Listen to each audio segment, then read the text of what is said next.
All right, before we jump into the episode, I want to tell you about a masterclass that I'm teaching in just a few weeks. And I'm super excited because this is the first masterclass that I'm teaching. And I asked you, what do you want to learn? And I heard loud and clear, Shannon, I want to learn how the heck to get rid of these symptoms and how to stop having panic attacks. So that is what this class is going to be all about.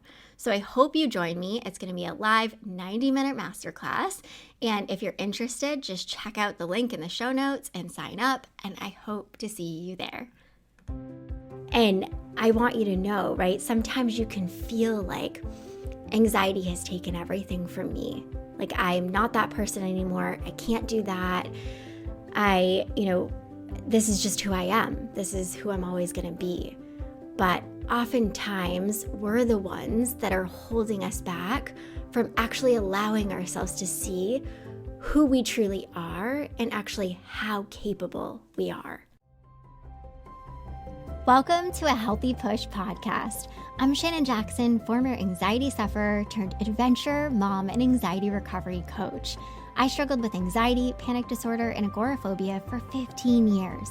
And now I help people to push past the stuff that I used to struggle with. Each week, I'll be sharing real and honest conversations along with actionable and practical steps that you can take to help you push past your anxious thoughts, the symptoms, panic, and fears. Welcome. You're right where you're meant to be. And welcome to Unscripted episode number 2. So before we dive into the episode today, I really just want to say thank you. The amount of support and messages and love that I got about my first unscripted episode was so overwhelming. And it also did something really big for me. It just confirmed this idea and this truth, really, I should have said this truth, that this is the right thing. And I also know that this is the right thing because I've just been feeling a lot more peace and freedom and a whole lot less resistance. And I've just been moving about my days better and things just feel good. So thank you for everyone who sent me a message and just shared that you had a light bulb moment, that the episode helped you in some way. I'm so grateful, and I'm so grateful that you shared that with me. So thank you, and I'm glad that you keep showing up here, and I cannot wait to dive into this topic. So I want to talk about something that I often hear from one-on-one clients and students of my courses, and it's something that I definitely used to tell myself and struggle with, and it's this idea of I need to wait to do fill in the blank until I'm healed or until I'm at a certain point in my recovery. And this can look like saying, I need to wait to be healed before I get into a relationship, or I need to wait until I'm healed until I travel, or I need to be at a certain point in my recovery before I do, whatever it is, fill in the blank. And this is so hard for me because looking back, obviously, I see things that I did without being at a certain point, without being, quote, healed.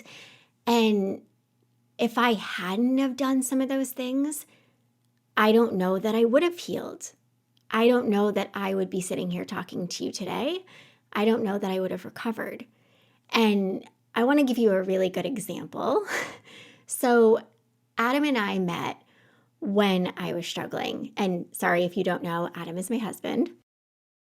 Adam and I have been together for, 12, almost 13 years. We've been married for 6 years. And we met when I was really struggling with anxiety, panic, and agoraphobia. And I've told this story before, but I feel like I need to share it. So one night I went out with friends, and they were actually friends that I didn't know all that well, and we were at a restaurant, and I had been drinking, and not that I had been drinking a lot, but I remember sitting at this table with a lot of people, and I had a panic attack. And I just remember thinking, oh my gosh, this cannot be happening. I rode there with somebody that I really wasn't good friends with. I was like, I cannot tell people what's going on.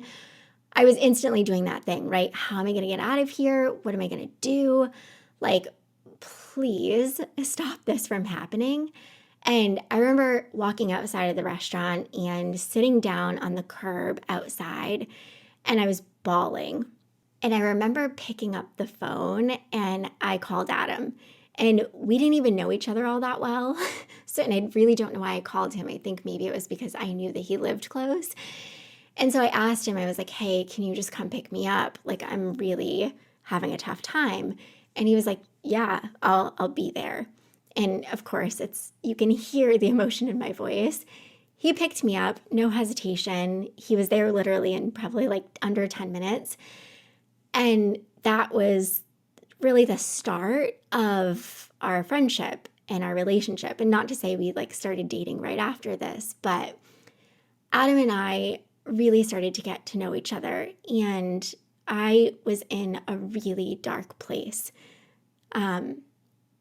Everything was so hard for me, like going to work and, just functioning and getting up in the morning and all that stuff. And when I met Adam, I was so intrigued by him because I saw him as being the opposite of who I was. Like, he was so carefree, so just go with the flow. Like, he, finished college and just moved out west. He got a job in an unfamiliar place and was just like skiing and living his life. And I was so attracted to him because I was like, that's who I want to be. That's what I want to be like. And for a long time, I did this thing where I saw him as being the opposite of who I was. And the really funny and ironic part now, of course, is he was not the opposite of who I was. Like, I was also a very adventurous person. I was also really just like, I want to do all the things and I want to experience life. But at the time, it was really hard for me, obviously, because I was struggling with all this anxiety and panic. But the reason why I'm sharing this with you is because this relationship was so important for my healing. Like, meeting Adam, getting into this relationship, like really pushing myself to be adventurous and to live and to do the things that I wanted to do, while letting the anxiety just be there and while living in the meantime and not making everything about anxiety recovery and not convincing myself, right, that I couldn't experience joy and happiness and love and all the amazing things while I was struggling. It's so funny because obviously looking back, it's so clear now. This relationship was something that I really needed. And it's what really helped me to recover and to heal. And it's what helped me to see, like truly see and believe that Adam wasn't the opposite of who I was. Like, I was that person. I was so capable, and anxiety hadn't taken all of that from me. And I want you to know, right? Sometimes you can feel like anxiety has taken everything from me. Like, I'm not that person anymore. I can't do that. This is just who I am. This is who I'm always going to be. But oftentimes, we're the ones that are holding us back from actually allowing ourselves to see who we truly are and actually how capable we are. And so I want to throw in something that's really important. You can't just get into a relationship or just travel or just do the thing, whatever it is, and expect that that is going to be the thing that heals you, right? I also was doing a ton of work when Adam and I were together. I was in therapy. I was making hard decisions. I was, taking healthy action. I was really taking accountability for my struggles, and I was doing the work. So it's not to say, right, you get into the relationship and it fixes your anxiety. Like, you go on the trip, you get on the plane and it fixes your anxiety. That's not it.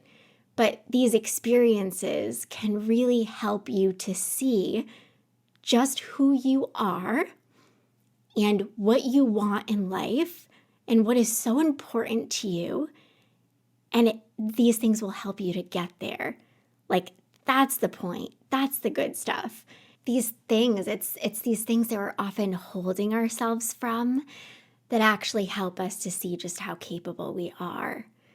So I want you to really ask yourself some questions. Maybe what you're resisting is something that will help you to heal. What are you resisting? What are you fighting? And what do you want, right? Like, what are the things that you want to do in life? What are the experiences you want to have? Maybe you're holding yourself back, and that's the reason you're not healing. And also asking yourself, what am I waiting for? What am I waiting for? I can't wait to live my life until I'm healed.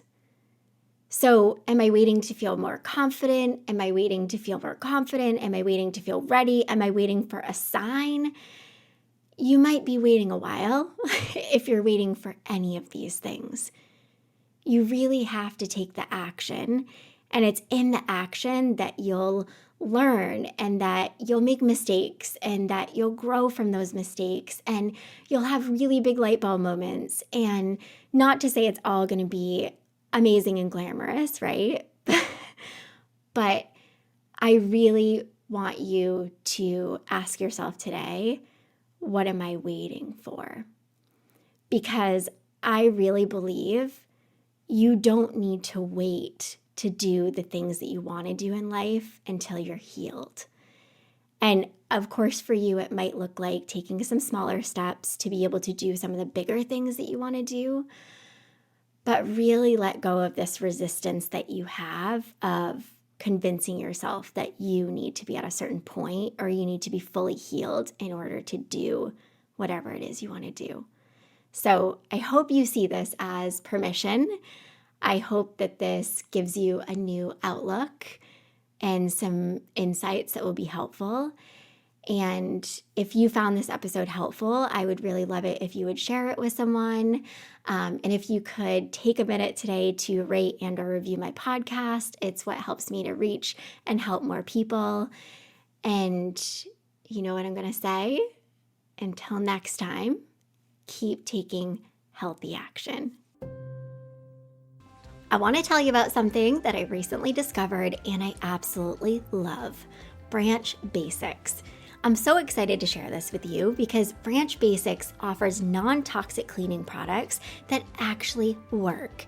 And this is something that I can get behind because I truly believe that toxins can negatively contribute to our physical and our mental health. And I'm a huge fan of ditching the toxins and living as naturally as possible. Because these products are non-toxic, fragrance-free, and pure, it really makes me feel safe and at peace with what I'm using inside of our home. And I use these products on everything. I'm talking countertops, laundry, floors, toilets, and even in the dishwasher. So if you're wanting to make the switch and toss the toxins, check out Branch Basics and use code AHEALTHYPUSH at checkout for 15% off. Or just grab the link in the show notes.